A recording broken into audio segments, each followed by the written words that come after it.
Please join me in the Pledge of Allegiance. I pledge allegiance to the flag of the United States of America and to the republic for which it stands, one nation, under God, indivisible, with liberty and justice for all.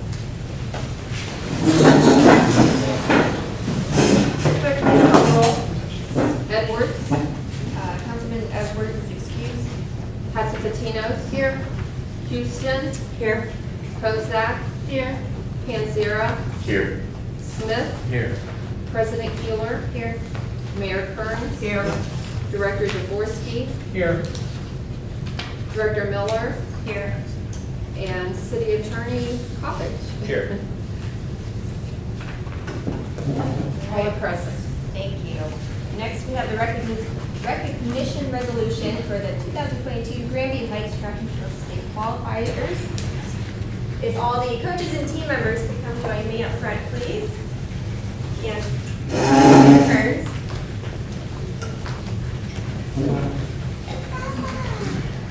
Stand in the line. All right, so I would first of all like to congratulate all of you for your hard work this season. Before I read the actual resolution, I want to acknowledge some of the milestones that you all made today. First of all, a big thank you to coaches Brian Stock, Tim Murphy, Patrick McHugh, and Ramon Brandt. Without your coach, you could not do any of this. I remember my high school track and field coach and cross country coach, and they were amazing. We're still friends to this day, so thank you for all of your hard work and guidance for all our young people. Some of the highlights for the season included Dennison Murphy placed 10th in the 10th grade 1600 meter, was a qualifier and ran in 4 minutes, 27 seconds, and 0.4 seconds, which is just amazing to me. I think that might be like a quarter mile for me. Madeline Palmagano was 8th in the 3200 meter and was the MSL runner of the year. Owen Billiter qualified for the discus and was the MSL field event and athlete of the year. Sophie Andrew qualified for the pole vault and set the school record for 10 foot 6 inches, which I tried to do pole vault. It was the first year girls were allowed to do it, and I was horrible. So this is amazing. Connor McCormick was 6th in the 300 meter hurdles, 4th in the pole vault, and holds the school record for the pole vault. Colin Hajabed, did I say that right? Okay. Was the state champion in the long jump with 22 feet, 2.75 inches, and the state champion in the 110 hurdles with 14.81 seconds, which again is just amazing. So all of you, congratulations for all of your hard work. I'll read the actual resolution now. A resolution of achievement recognizing the 2022 Grandview Heights Track and Field State Qualifiers for their significant contribution to the Grandview Heights High School track and field season.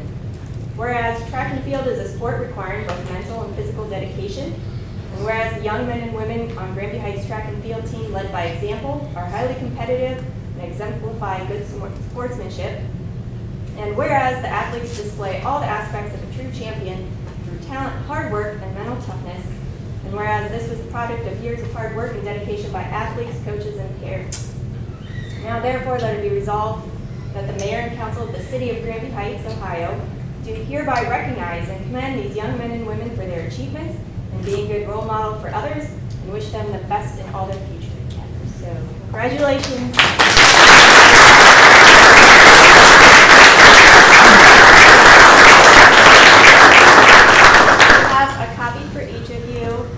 We're missing a couple signatures, so you're welcome to take it now, or if you want to give it back, we can make sure it gets signed and get back to you. But now, of course, you all get to hold it for a wonderful photo from mom and dad. You're welcome.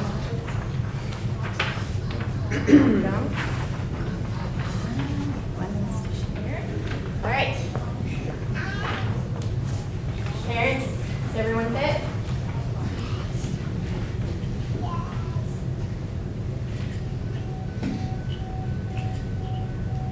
Okay. All right. Congratulations.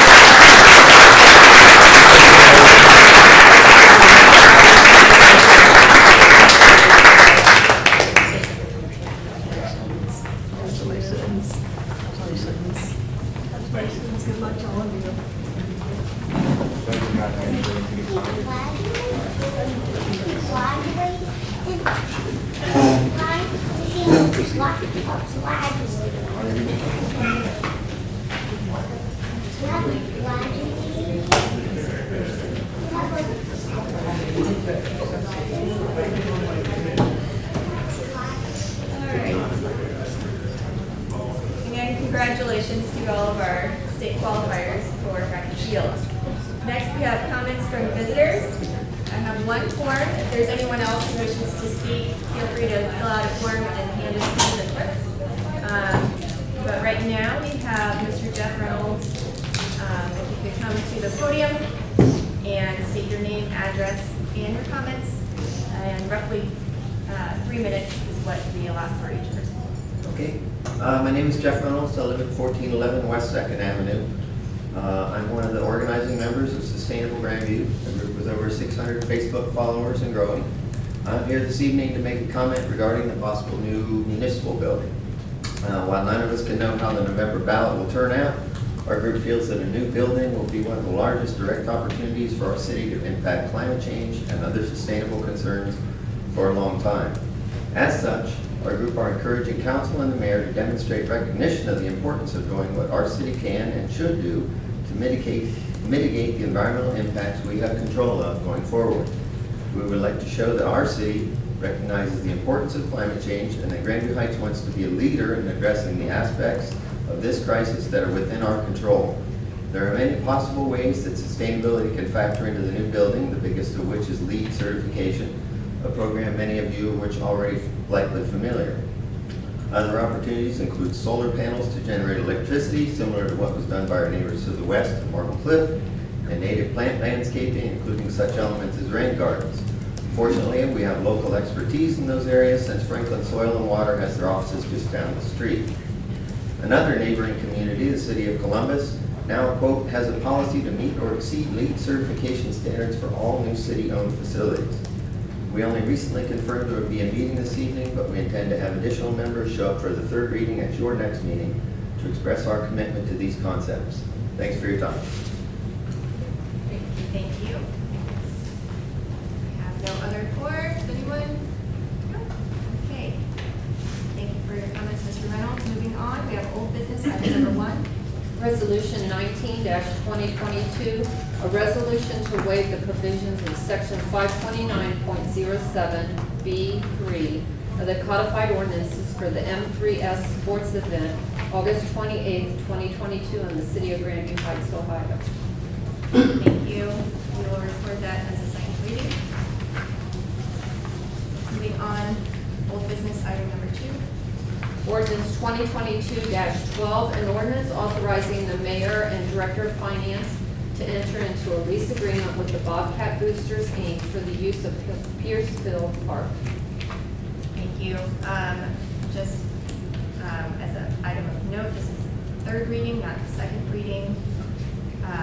It was not assigned to the committee. Is there any discussion? Are there any motions? Move to approve. Second. There's a motion and a second. Clerk, please call the roll. Katsipatinos? Yes. Houston? Yes. Kozak? Yes. Panzera? Yes. Smith? Yes. President Keeler? Yes. Ordinance 2022-12 has been approved. Thank you. Old business item number 3. Ordinance 2022-13, an ordinance authorizing the mayor and director of finance to enter into a lease agreement with M3S Sports for the use of Ray DeGraw Park. Thank you. Is there any discussion? Seeing none, we'll record that as a second reading. Moving on, old business item number 4. Ordinance 2022-14, an ordinance determining to proceed with an issue of bonds in the amount of $25 million, certifying the same to the Board of Elections and declaring an emergency. Thank you. Again, this was not assigned to a committee because of the gravity of this decision. Everything will be done at the council as a whole. We will have a presentation later on in the meeting addressing this item. We will record that as a second reading. Yes. President, it's not in the actual legislation, but in 5, the reason for the legislation, excuse me, it says that that has to be certified by the Board of Elections by November 10th of 2002, so that needs to be changed. It'd be way late. That would be way late. That is in the cover sheet. That is not the actual legislation, it's just the cover sheet. Clerk, could you please make a note to update that? Thank you for that item. Mine says, What's that? mine says August. November 22 ballot, August 10th. All right. So it might be right, but. August 10th, 2000, I'm sorry, I meant August. Yeah, 2002. 2002. Yeah. It's still wrong. That's the All right. wrong part. There you go. If you could please update that. Moving on, old business item number 5. Ordinance 2022-15, an ordinance authorizing the use of a portion of the proceeds of obligations of the City of Grandview Heights, Ohio, in the estimated principal amount of $25 million to be issued for the purpose of constructing a facility for fire, police, and municipal services, furnishing and equipping the same, improving the site thereof, including infrastructure improvements, and acquiring land and interests in land necessary in connection therewith, and declaring an emergency. Thank you. Again, this is related to item number 4. Following this, we will be hearing a presentation. Is there any discussion? All right, we will record that as a second reading. Next, we have the Fire EMS Police and Municipal Services Facility Fit Study presentation. We need just a moment to kind of reconfigure a little bit to get ready for this. We will not be pausing the recording, so please understand. You will be recorded this whole time, so keep that in mind as discussions may happen. And yeah, so we will recess for 5 minutes while we get reset and reconvene once our team is all set up. So, Thanks. come on.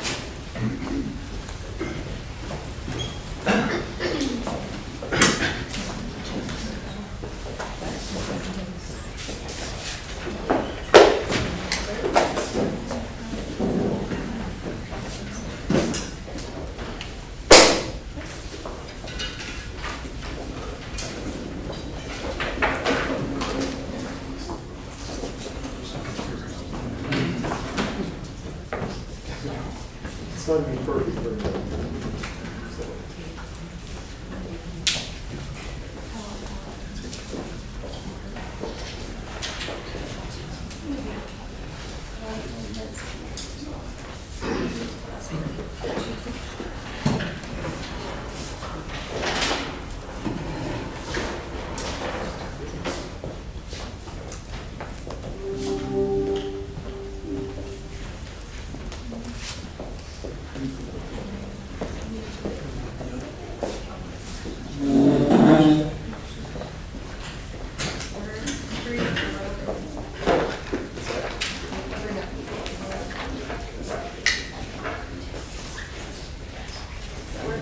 It works for me.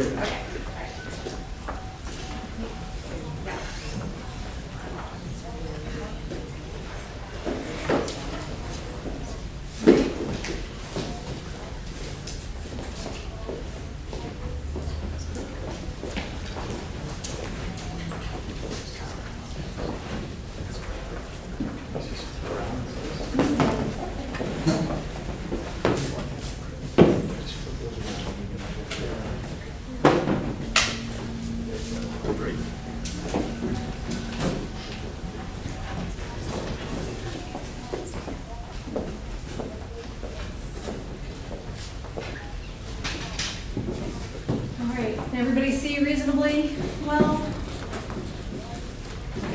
Are you all ready? I think so. All right, we will reconvene. Before you get started, I will just note the posters that people viewing from home, these are all just posters that are slides within the deck, correct? That's correct. So if you cannot see it, they will be in the slides that are posted online. If the whole team could go forward and introduce themselves before we get started, that would be great.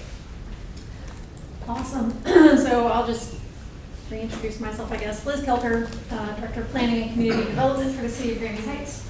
And we have our consultant team here today. We'll start with the lead consultants. I'll let you guys all introduce yourselves. Hi, I'm Scott Erdy with Erdy McHenry Architecture. BJ Mull with Mull and Whiteman Architecture. Colin Todd with Advanced Engineering Consultants. Don Anderson with Elford. Chris Fleming with Corda. And Tim Schmalberger with MKSK Landscape Architects. Thank you. I will also make one request, since we have a lot of voices that we don't know, if you speak, if you could please state your name again before you speak, so people watching at home or in the audience or who are visually impaired are able to know who's speaking. Thank you. I'm the only girl. So noted. All right, well, so I want to thank our team for coming today, some from out of town. The study outcomes that we're going to present tonight are really the result of, at least a year and a half of intensive study, many discussions, a lot of collaboration with our safety services personnel. Thank you all. And so without further ado, I'll share kind of where we landed today and the recommendations we have for you. As you will recall, in March we presented kind of outcomes of the preliminary study that we did and what we learned from doing all the study that we did at that time. We will also present tonight what we decided we needed to study a little further so that we can have an executable, coordinated plan. And finally, we'll present what we're going to be recommending after a year and a half plus of study to be able to go forward with for the city. So what we did and what we learned. This is really mostly a recap of the March presentation, just to kind of remind you and share with everybody all the work that's been done to plan for the recommendations. So back in 2018-2019, the location for the proposed new building was selected as part of a comprehensive community plan that also drilled down into that with the Spaces and Places plan that noted the priority for this new building. And the location that we're essentially standing on, the southeast corner of the intersection of Grandview and Goodale. We also did site due diligence back as part of that study and really discovered no issues with the site that would interfere with construction of a new city building. Collaboratively with all of you, we developed these guiding principles to find out what would be the right project at the right investment level for the city, what our financial capacity would be and how to get the best value for the investment, what our needs are today, as well as planning into the future, and leveraging with the help of our consultant team a detailed estimate to let us hone in on exactly the project that we need. This is the team you've already met. So we onboarded the consultant about a year ago, and once they were on board, we all collectively, some of you all, consultant team, went on a variety of tours to look at other facilities in Central Ohio to see kind of what the standard is for these facilities out in the world. We developed very detailed programs. The consultants met with all of the departments, you all, to go through exactly what's needed in the new building, room by room, so we really have a very tight understanding of what would be needed. And they developed a preliminary program square footage and listing for the building that at that time in January when they provided the study, that was presented in March, came out to about 41,300 square feet, 95 parking spaces, with most of that square footage dedicated to police, fire, and EMS. About 87% of the building would be going towards those functions. Our consultants developed, I think Scott said 30-something different studies of the site, but ultimately congealed around 3 that were of great interest and seemed to make a lot of sense for the city. The most engaging one at the time was the Triad scheme, which has the functions, fire, EMS, police, and administration and council fairly distributed across the site, clear in the 3 pieces. So we were intrigued by that diagram and wanted to dive in further to understand how it would work on the site. So that the team put together adjacency diagrams for how all of the spaces would work within the building, and also studied the site for how the site would work. Our technical team mechanical, electrical, plumbing engineers, civil and structural engineers, cost estimating consultants, landscape architects, subject matter experts, design architects, all developed detailed technical narratives that describe the future building in words so that the cost estimation could happen. And they also looked comprehensively at what would be required in terms of a master plan, because the only thing, everything that would be affected would not only be building a new building. We don't have a blank site with nothing on it. We have a site that has still one building on it, and we have a site that will be vacating when all of those functions move down here. So really understanding at that point that we have, we'll need to be moving this building. That set up a little bit of additional study that we completed predominantly internally, but also with the help of our landscape architect. At that time, we said, well, if Parks and Rec needs to move, where might Parks and Rec move? And considered a number of different options, all of which really were not ideal until we got to the McKinley Field Shelter House site, which was the chosen strategy. This was underlined by the 2007 Parks Master Plan that had already suggested improving and enlarging that facility, and it hasn't been done yet. The area is certainly ready for investment. There's available space over there. There's land that's relatively underutilized in our park system. And it will be a great integrated setting in the park so that Parks and Recreation will have an opportunity to take advantage of those proximity to the gardens and to the tennis courts and the playgrounds and all of that to run maybe additional programs in the future. We also did a very quick fit study. You can see the existing Parks and Rec building over in the corner to the right side there, just repeated in the McKinley Shelter House site. Understood that it would fit, borrowed a little bit from a prior Parks plan for Wallace Gardens that included some parking along the southern edge of the garden.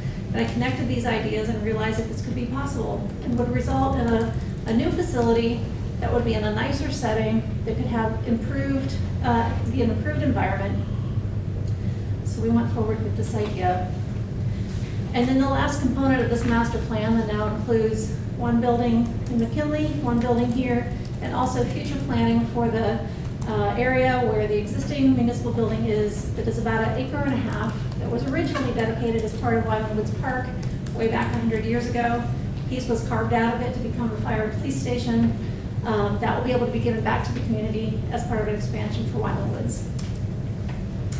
So now knowing the comprehensive aspect of the master plan aspect of this undertaking, Elford went through a very detailed estimate to estimate all of these different projects and came up with this as our estimated project cost at the time. This was in January. A new fire EMS police administrative services facility at about $34.3 million. New Grandview Center at McKinley Field Park of about 3.5 in the estimate, including project costs. It's about $4 million.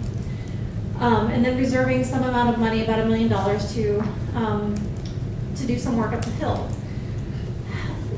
We were a little surprised, I should say. I was surprised by the number, but came to understand through conversations with our consultants the impact that COVID and the disruption to the market has happened in the construction industry, with about 30% increase in construction costs over the past year. 10% annual inflation escalation that has been occurring that is out of the ordinary. And so, understood that that is where that overage was coming from, resulted in really an over budget amount of about $4.3 to $8.3 million.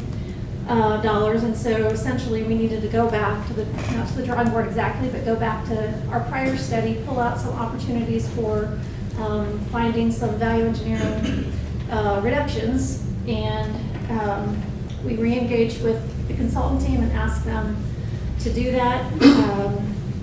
So this is what we studied further since we last spoke with you in March. EM was, as I mentioned, re-engaged and asked to do some specific things. One is to identify the critical program and to align that with our financial capacity. So to go back to that line item program of rooms and see what might be able to be reduced.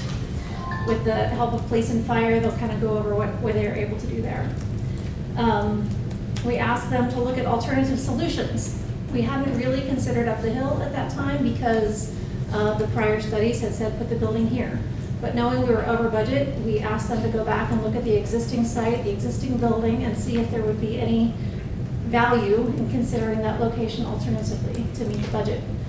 In addition, we asked them to relook at the opportunity down here with a simplified geometry, reduced fit and finish for this site, and to see where we might be able to get from that perspective. And last, we asked them to wherever they got to, whatever scheme they wanted to recommend, which as you'll see is this good bar scheme from the original study, to re-estimate that so that we knew what we could get the building value engineered down to.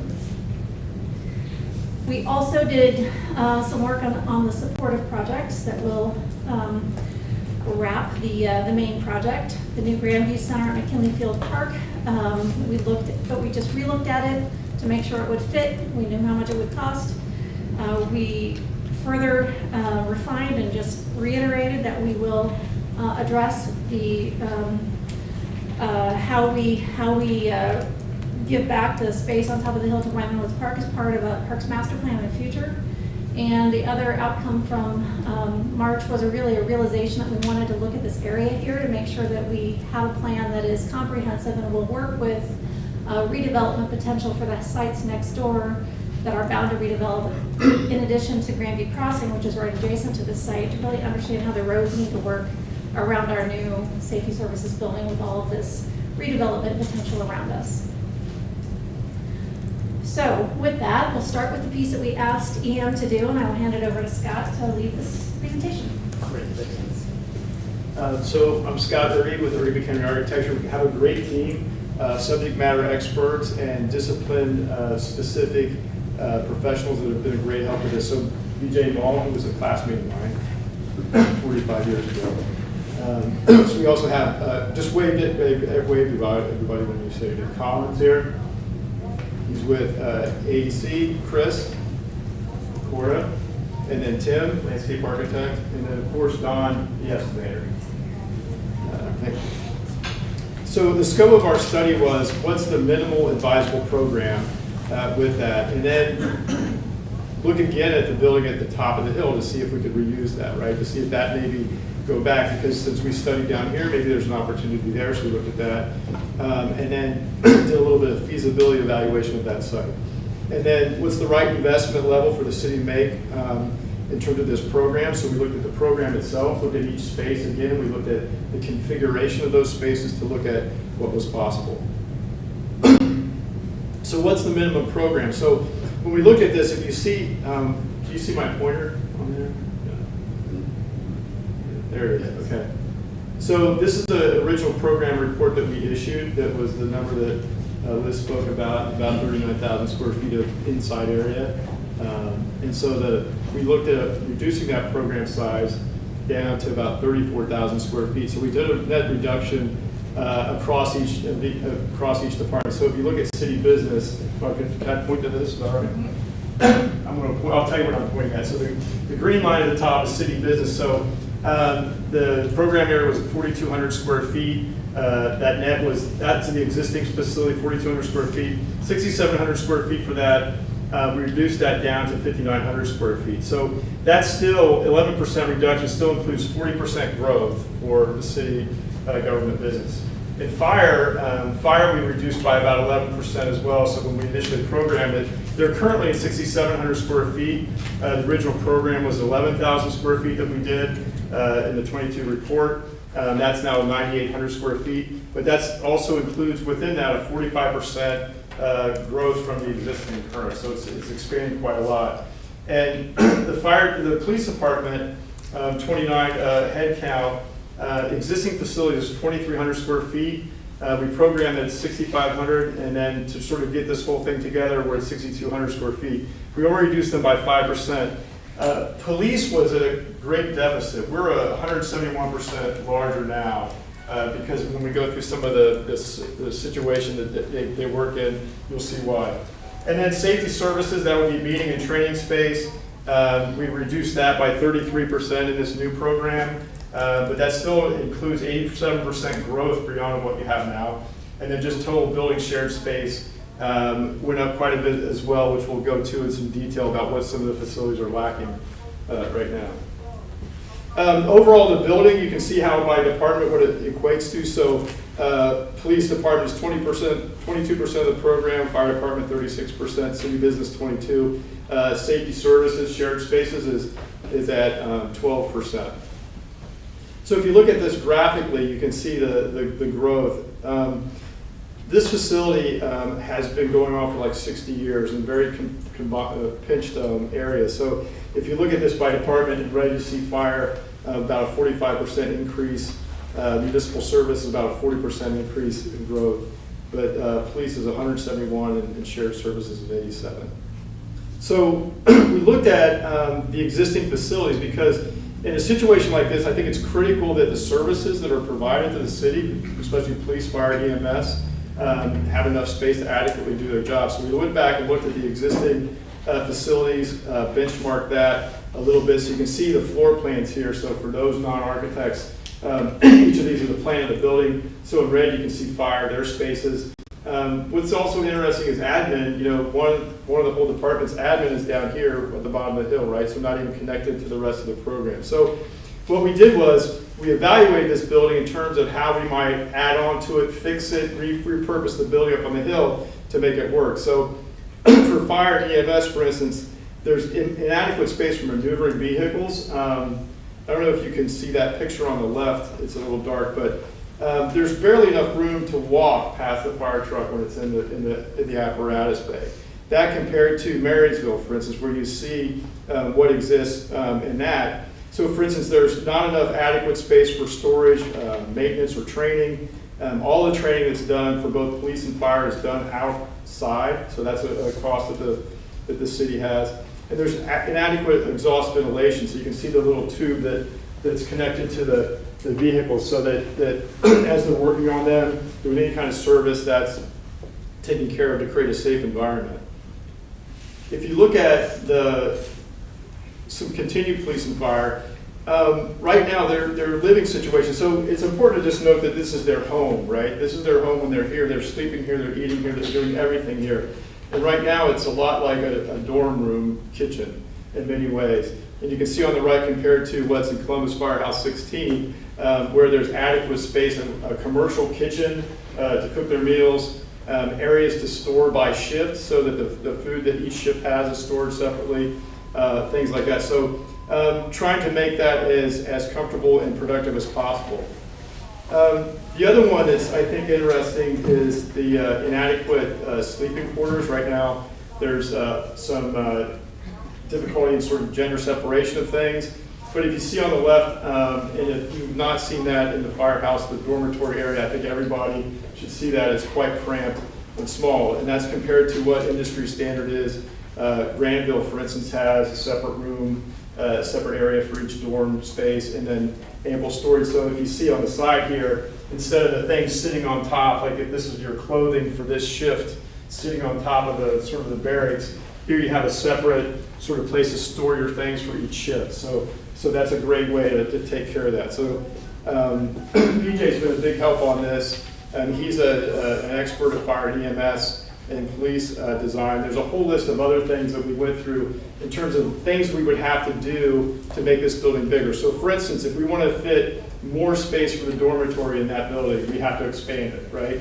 If we want to make more space for the apparatus, the fire trucks, EMS, we got to figure out a way to magically move those masonry walls out. And also the height. Yeah. The standard door is 14 by 14 in the industry in terms of this fire. They're much smaller than that. To actually do any work on the trucks, you have to pull them out. So it's quite a chore, and I appreciate all the things that they have to go through. I think one of the biggest things is also a very different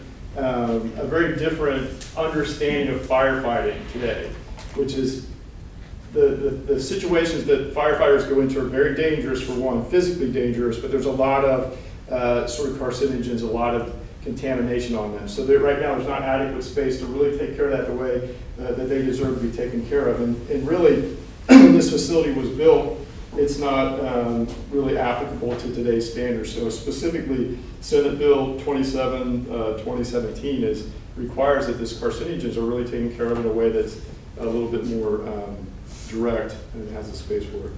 BJ's being very quiet back there, so this means I'm doing an okay job. So for police, there's not adequate workspace, there's no classroom style training, there's no break room for them. On the left, you can see their primary workroom. And one of the programming times we were out here, one of the officers, I think he might be here, pulled me out of our meeting so I could see what was happening. There were 2 suspects in custody in the police department. So keep in mind how small that is. They were processing evidence across those tables, right? The same tables they work at, right? Doing a very diligent job about maintaining the security and the custody, chain of custody of that evidence. But it was very difficult for them, I saw. So those are important things that they need to have that space for. And like I mentioned also, right now, they have to go outside to do any kind of training. So the question is, so that's an expense. If we want to do that in-house here, and we don't have the space up the hill, we would have to expand that somehow. So we've got to find more square footage. Just defensive tactics training is an important thing. It allows an officer to learn how to safely deal with the situation so it doesn't escalate. That kind of training is very specific and very important so that people have an understanding, so the officers that are out there have an understanding of what are the best tactics in all sorts of situations. So training is very important. Right now that space does not exist. We would have to expand that out. There is a gym, which if you've seen that, it's not quite adequate ventilation, all of that. With that. And then the dispatching facilities at the front act right now is the receptionist for the building, as you know. And so there's no real sort of sally port or hard lock of space that secures that space, especially after hours. There's no adequate security barriers for that, and the whole space is undersized. More of an industry standards on the right, that's Maryville's police station. So I think that one of the most interesting things about police department operations is another thing. On that same day when there were 2 suspects in custody, they brought me out, and in that lobby, you can see on the left, your lobby, yeah, everybody's been there. That suspect had to be taken through the public lobby to use the bathroom. So there was a male and a female, so a female officer had to come escort that suspect that was in custody in. And it was really probably the worst case scenario in terms of crossing sort of traffic that you don't want to cross. So those are just minor high points of this, but I think that all those things are, you know, in the display space is inadequate, things like that. Those are sort of soft issues, but our understanding is that to make this really work well, we would have to put in additional bathrooms. We'd have to do a separate route to get from the police area to the municipal courtroom for mayor's court. So right now there's no way to get a suspect or a prisoner to mayor's court without going through some sort of public area. So it's not an ideal space for that in terms of the way it works. So we have to do a lot of reconfiguring of that existing building. And then just general office space. As you know, the attic of the firehouse is one of the most popular. I heard it called the penthouse today. I think that was pejorative, but it's very cramped up there. It's not adequate for the job that they're trying to do. And in fact, sadly, some of the best space is down here in a way. That's been the newer space, as you've mentioned before. And then, you know, as we were getting ready for this meeting, I thought that's a great case in point. You can't see very well. You can't see very well. I don't know how people at home are seeing, but this is a case where we would have to expand that. So we're meeting down here in a reason because that building up the hill is inadequate in terms of its size. So that's what we looked at in terms of some of the deficiencies. So what we did was we took the site. So here's the existing site. There's about 27,000 square feet. The existing building to be renovated is about 16,000 square feet. Our program is double that. So we have to basically double that square footage. And there's some things that we would want to try to solve also, which is the choke point that exists where fire comes out in an emergency, somebody's coming in to have city business, or police coming out, fire coming out. It's a very choked vehicular intersection. So that's one of the biggest drawbacks of this site. And not to be too architect-y on it, but if you can see any of these lines represent 2 foot of contour, you know, because you've been out there. Like the top of the hill has been flattened off, and it's quite a steep slope all the way around, so you have a little bit limited real estate. So So in order for us to make a bigger site pad up there that make it double what it is right now, there'd be quite a lot of cycle to do. Because if you overlay our program on that at 2 stories, this is how big it is. So with that, and again, keep in mind too, that we went back through with a fine-tooth comb to make sure every space that was in that program was required, right? And critical to the mission. So we looked at a couple of different things on how to solve that. So the scenarios that we modeled were add to the existing. So this would be, you know, near police, we would add the space they needed near police. Fire, we would add new dormitories where they needed. Council chambers a little tough and all of that because of the way it's kind of interconnected. So we looked at adding new additions. That's the one on the far left. We thought about maybe if we build the building and then demolish the existing, that's probably would give you the best outcome in the end. The real difficulty is how do you do that construction? So you would stage construction. You got fire trucks trying to come in and out. You got construction vehicles coming in and out. So one of the better ways to do that would be to create temporary facilities, oddly enough, down the hill here, where you could actually put things, and then build, and that would be the least expensive way to build that. So a little bit more detail. I probably covered more things than I should have on that last slide, but you can see here the existing building to be renovated. If you apply the parking that we need on that site, and you see the 2 additions on the boxes, what you've done is you've taken a very beautiful habitat top of the hill, and you're actually, the edge of the parking is 18 feet above existing grade. So either you have to fill that to get enough space to park, or you have to cut the top of the hill off and depress everything down. So it's a really tough option environmentally speaking. The other one would be to build behind it, try to maintain that existing construction of the old firehouse, keep that active while you're building this. It's really difficult. You have to, I think you have between like 16 or 8 and 13 runs per day coming in and out, so you have to figure out, I mean, I know you can schedule contractors sort of what time they come in, but you can't really schedule calls from the fire department, right? So that's a really important aspect of that as well.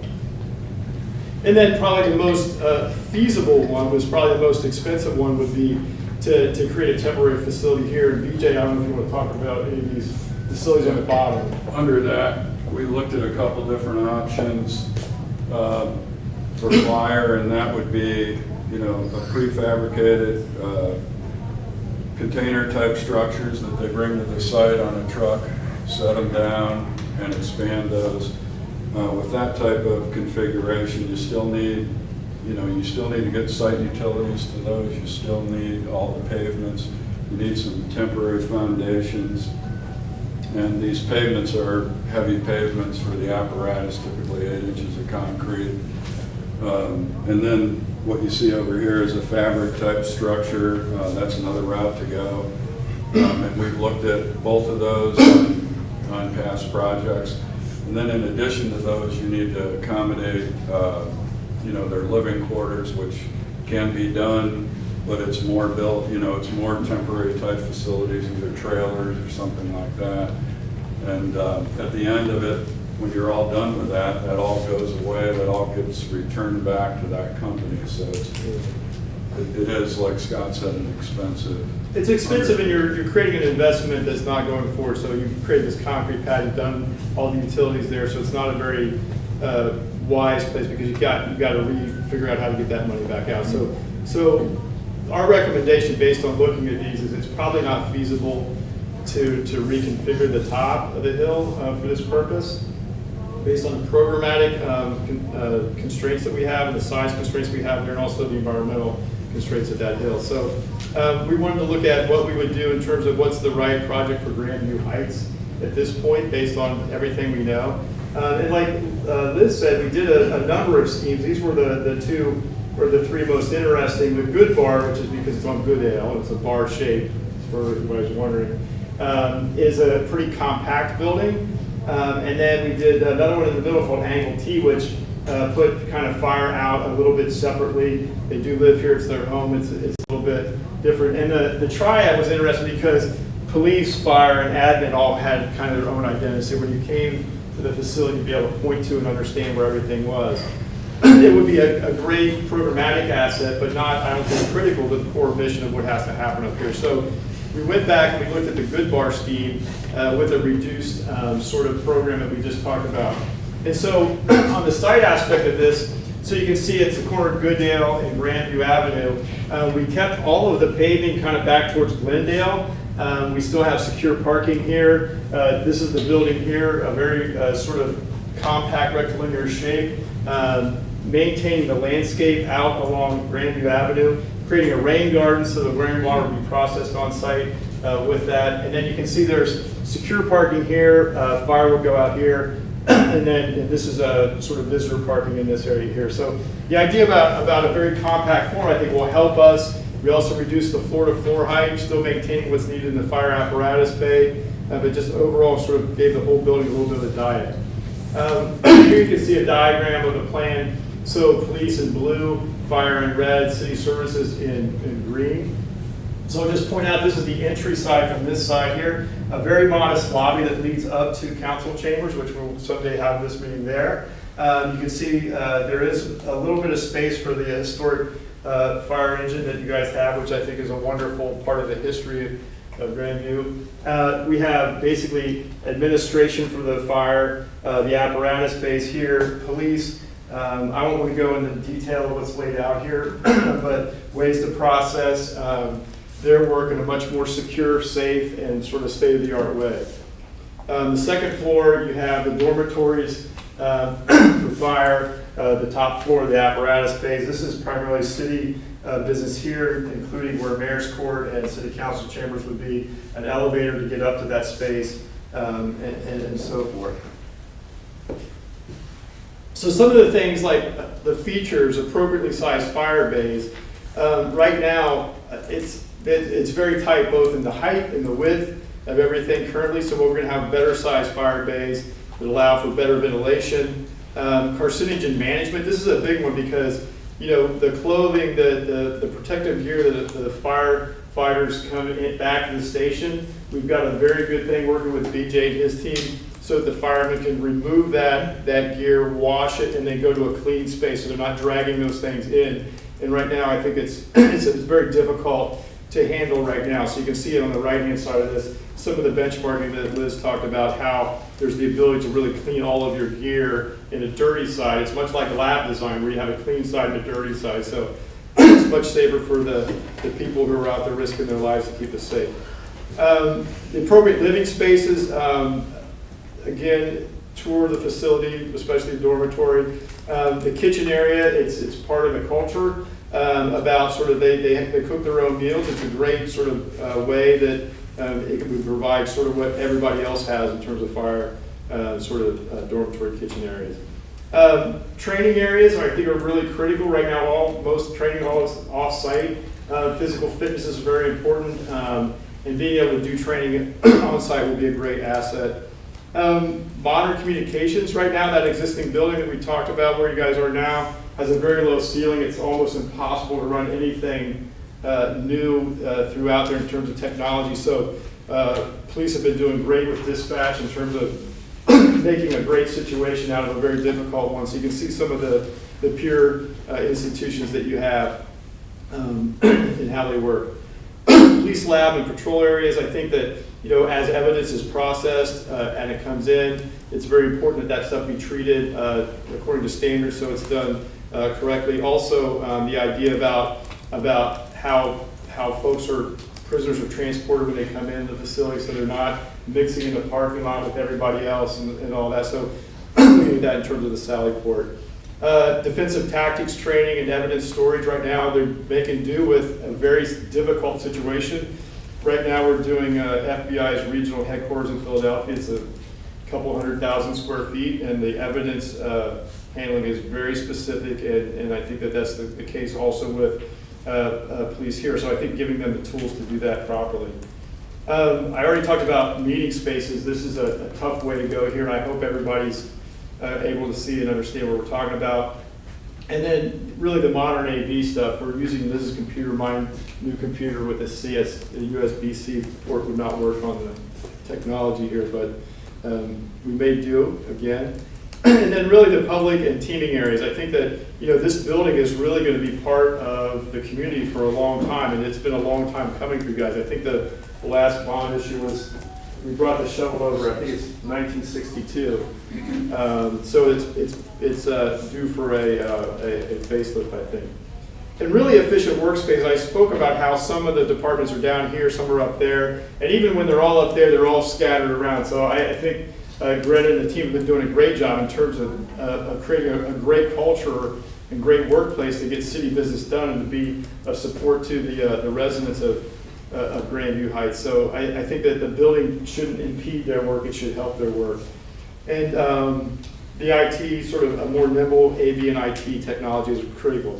Sustainable MEP systems I think are very important to address. That the biggest thing we can do as architects and designers is to really affect the landscape in a positive way, make it better than we found it. Right now, there's a lot of different buildings in here, a lot of paved areas. If you notice, we've really tried hard to consolidate the impervious surface, trying to maintain as many natural species as we can indigenous to this area in terms of plantings, stormwater processing, and even the mechanical systems. The envelope of the building will be up to modern standards. We're designing it to meet standards. And that's the biggest thing that we can do in terms of the long-term longevity of our planet. And really features of history and pride. I think that it's been a great process getting to know so many of you guys here in the stuff that you do. So we want to make sure that the building is something you can be proud of. So this is a diagram that shows kind of to scale how big things are. So in the green is city business on top. You can see police is underneath that. We're taking great care for all the security measures that need to happen in the building. Fire is in red. You have the dormitories on the second floor, the administration of that, and all the support places for the apparatus. But you can see the historic fire truck right there in the front. So that's this portion of the project. I think Liz is going to go through some of the supporting projects in more detail if I haven't bored you too much. Thank you very much.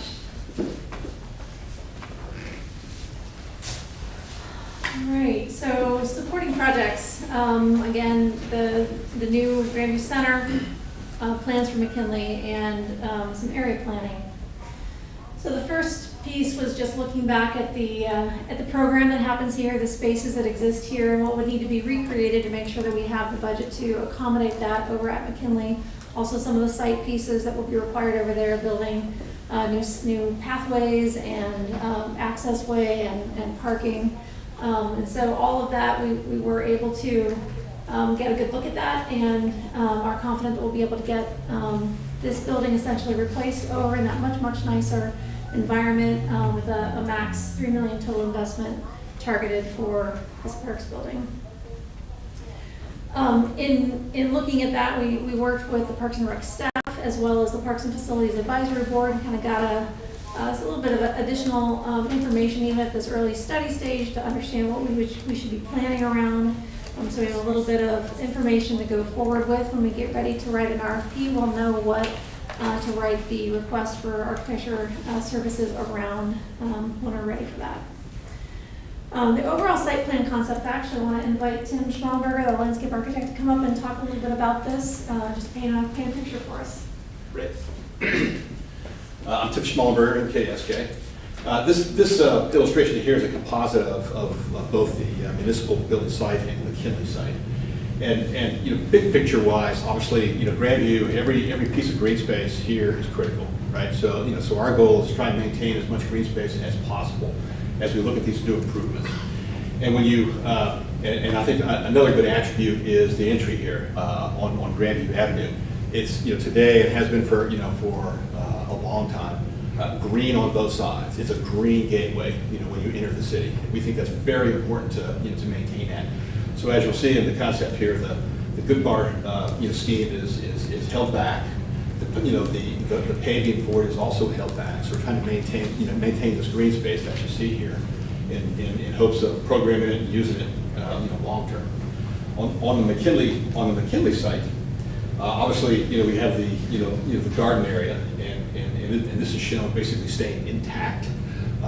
We had kind of, and especially on the park side, because These ideas are kind of called placeholders, you know, at this point, right? The Parks and Recreation Master Plan that the city is going to embark upon here will help define those, you know, those programs.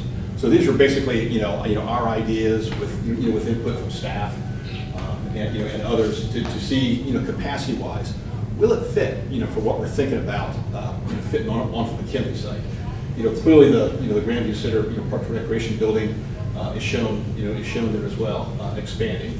And both these buildings, you know, come off as a building in a park. We think that's very important, right? And so every detailed move that we want to make, you know, will be to try and support that. The gardens stay intact. Obviously, you know, we need to get, you know, additional parking in there, additional circulation around it. You know, people need to get, you know, tools and access, you know, et cetera, to it. But put it in, you know, in a park setting. Obviously, save as many of the large trees as we possibly can.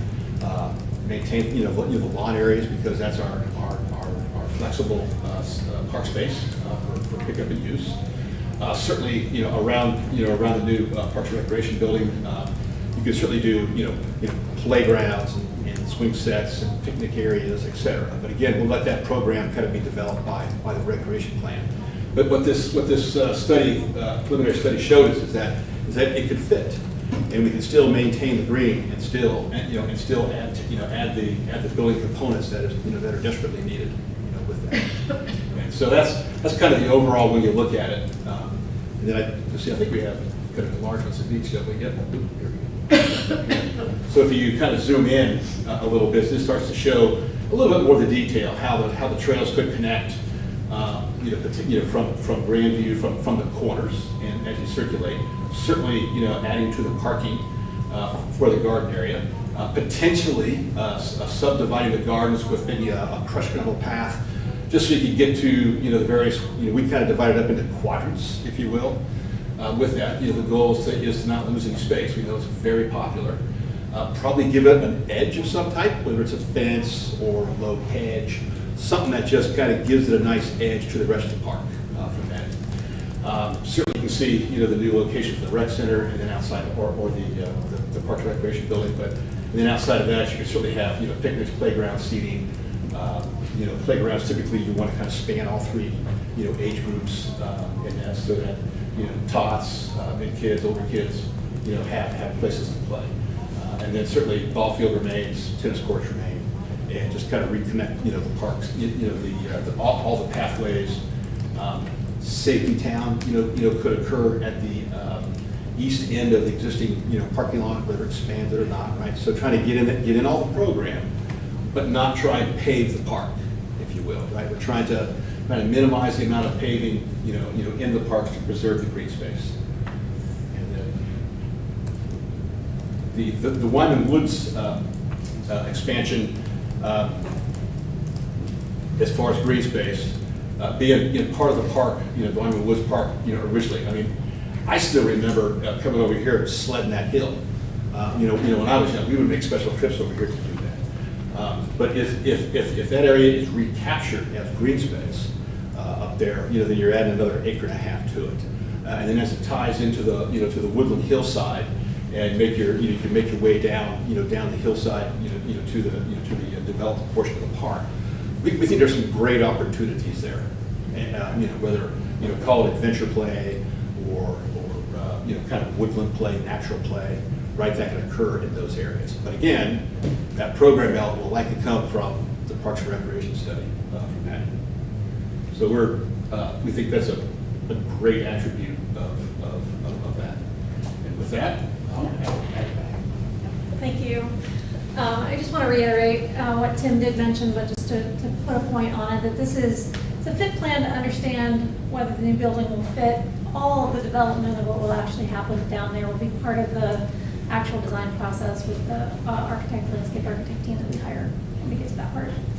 So the last piece that we wanted to take a look at in advance of final study recommendations was the commercial area, the privately owned parcels to our east here over to AEP, and the area to the south, which is being developed as Grandview Crossing, and understand how the infrastructure for all of those potential future and known future redevelopments might impact and coordinate with this site.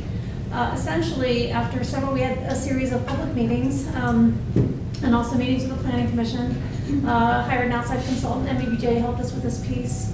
Happily enough, the desires of the community and the needs of this new building really dovetail really nicely, which is that the community's interest is in having more of a connection along Avondale, which is the next street over, which would mean that Glendale doesn't need to carry that burden, can be a kind of back of house access road that's oriented towards the needs of our new building.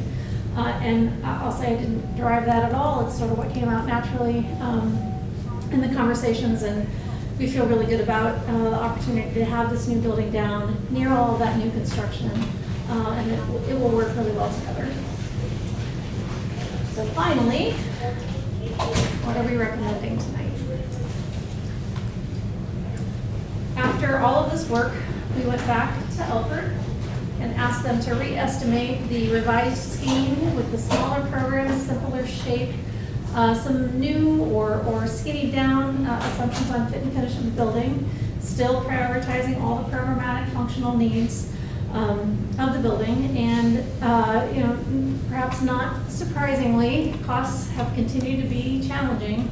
So we're closer to the upper end than the lower end, that $29.64 million estimate for the new building. But that does fall within the capacity. The new Grandview Center McKinley Field Park, we estimate now is going to be a little less than we had estimated previously to build a similar facility in a much nicer location, about $3 million for that. And reserving up to $1 million for work that might need to happen at the top of the hill, with whatever the scope of that might become, being constrained by the dollar value we have available, as well as community input that's provided later. So we have a total budget estimated costs of $33.64 million, with that capacity that Megan shared with you all a couple weeks ago, shown there, the 31 to 35 million. So we're able to move forward with this plan if the community so chooses. Again, recommendations: construct this new Grandview Center at McKinley Field, construct a new 34,400 square foot fire, EMS, police, and administrative services facility. Plan Lyman Woods through a comprehensive parks and rec master planning process, and also adopt an area plan amendment to the community plan to build the vision for the environment that will exist around our new building. And that will be going to Planning Commission actually this Wednesday night to begin their deliberation on final recommendations with regard to that area plan amendment. Just as a reminder, implementation order-wise, we need to get this building off of the site in order to build the new building, so that would happen first. Second would be to build the new building here, and the last thing would be to address the top of the hill site. Each of those things is going to take on the order of 1.5 to 2 years, a little longer. We're still going to be developing the exact schedule as we go along. It will continue to develop. We're looking at ways of advancing both the projects as quickly as we can because of escalation and inflation, and so to get the best bang for the buck, the faster we can move, the better. So the overall next steps anticipated would be, the step number 1 is continued implementation planning that we've been doing. This is kind of the culmination of that effort. Step 2 will be to commence the design and engineering for the new Grandview Center at McKinley Field. We hope to begin that in the fall. Similarly, we have a plan, pretty well developed plan, thank you again, for the new fire, EMS, police, and administrative services building that we'll be able to really start in earnest design and engineering on in the winter of 2023, just coming up in, I guess, about half a year, and then launch the Parks and Rec master planning. We're going to need a little bit of time to attend to these 2 projects, so that will eat up the majority of the next year. Be in position to start Parks and Rec master planning about a year after that, which will still give us plenty of time to get in position for what might need to happen at the top of the hill. And that is all we have for tonight.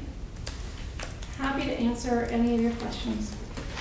Are there any questions?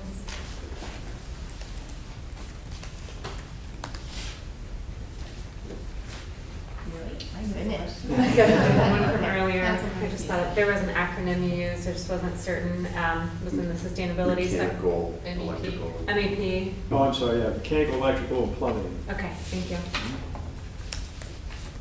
No questions is a very good sign. Thank you. Thank you very much for all your efforts. Liz, all the team, Mayor.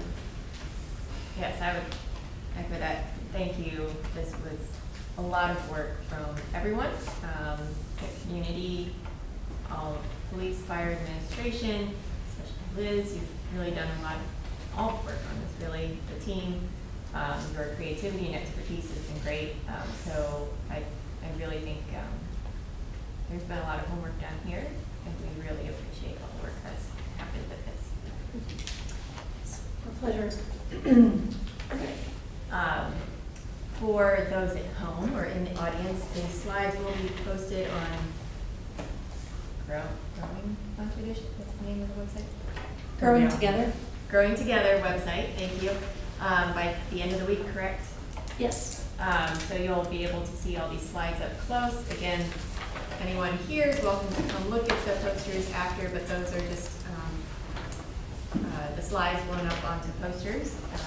But if you'd like to see them in more detail, you're more than welcome to see those.